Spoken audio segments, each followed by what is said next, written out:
ان چار قوتوں کی وجہ سے انسان کے اندر چار طرح کے اوصاف پیدا ہوتے ہیں۔ ایک انسان کے اندر ربانی اوصاف پیدا ہوتے ہیں، دوسرے انسان کے اندر شیطانی اوصاف پیدا ہوتے ہیں، تیسرے انسان کے اندر بہیمانی اوصاف پیدا ہوتے ہیں، اور چوتھے انسان کے اندر سبعیانی اوصاف پیدا ہوتے ہیں۔ یہ چار طرح کی کوالٹیز، چار طرح کے وصف اس انسان کے اندر ان چار قوتوں کی وجہ سے پیدا ہوتے ہیں۔ جب یہ چار وصف پیدا ہوتے ہیں، ان چار وصفوں کی وجہ سے انسان کے اندر گناہ کے تقاضے کھڑے ہوتے ہیں، لہذا اس وجہ سے انسان کے اندر رذائل پیدا ہو جاتے ہیں۔ ان رذائل اور بری خصلتوں کی وجہ سے انسان پھر گناہوں کے اندر مبتلا ہو جاتا ہے۔ چنانچہ ربانی اوصاف کے ذریعے سے اس انسان کے اندر جو ہے وہ دو جو مرض پیدا ہوتے ہیں، دو رذائل پیدا ہوتے ہیں، ایک کبر اور دوسرا ریا۔ تو ربانی اوصاف کی وجہ سے کبر پیدا ہوتا ہے، انسان تکبر کرنے لگتا ہے، دوسروں کی عزت بھی اپنا حق سمجھنے لگتا ہے، اور اپنی عزت تو اپنا حق سمجھتا ہی ہے تو تکبر و غرور سے اپنا سر اٹھاتا ہے اور سب کو حقیر سمجھنے لگتا ہے۔ دوسرے اس کے اندر ریا پیدا ہوتی ہے، یہ شو آف کرتا ہے، ہر اپنی کوالٹی کو، اپنی صلاحیت کو، اپنے عمل کو شو آف کرنا چاہتا ہے، پوری دنیا کے اندر گویا کہ طلب شہرت کا خواہش مند ہو جاتا ہے۔ تو گویا کہ کبر اور ریا یہ دو رذیلے جو ہے وہ اس کے اندر جو ہے ربانی اوصاف کی وجہ سے پیدا ہوتے ہیں۔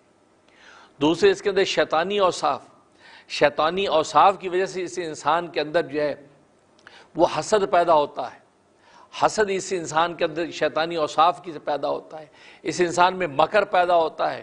تو مکر اور حسد یہ دو جو رذیلیں ہیں، یہ دو بری خصلتیں یہ شیطانی اوصاف کی وجہ سے انسان کے اندر پیدا ہوتی ہیں۔ مکر کی وجہ سے انسان اپنے دوستوں کے ساتھ مکر کرتا ہے، مکاری کے ساتھ جو اپنے کام نکالتا ہے، مفادات کی زندگی گزارتا ہے۔ دوسرا اس کے اندر حسد پیدا ہوتا ہے، یہ گویا کہ دوسروں کو اس کی عزتیں دینا نہیں چاہتا بلکہ ان کی عزتوں کو بھی چھیننے کی کوشش کرتا ہے۔ تو اس کے اندر حسد و جیلسی پیدا ہو جاتی ہے ان شیطانی اوصاف کی وجہ سے۔ اور تیسرے بہیمانی اوصاف، بہیم کہتے ہیں یہ مویشی اور حیوانات کو، تو ان چوپاؤں والے اوصاف کے اندر جب پیدا ہوتے ہیں تو دو طرح کی اس کے اندر جو رذیلے اور بری خصلتیں پیدا ہوتی ہیں۔ ایک اس انسان کے اندر ہرس پیدا ہوتی ہے، دوسرا زنا پیدا ہوتا ہے۔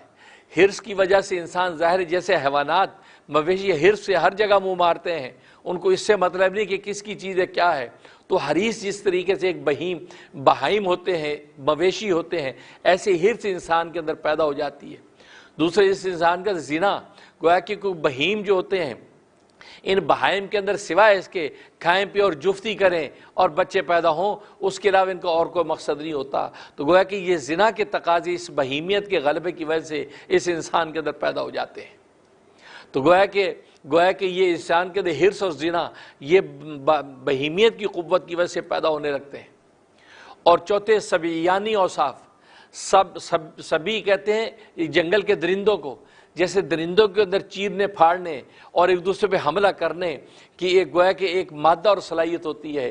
جب بہیمیت اس انسان پہ غالب آتی ہے تو اس کے اندر دو گویا کہ رذیلے اور بری خصلتیں ظاہر ہوتی ہیں۔ ایک اس انسان کے اندر جو ہے وہ قتل اور دوسرا غضب۔ تو غضب اور قتل یہ دو چیزیں اس کے اندر ظاہر ہوتی ہیں۔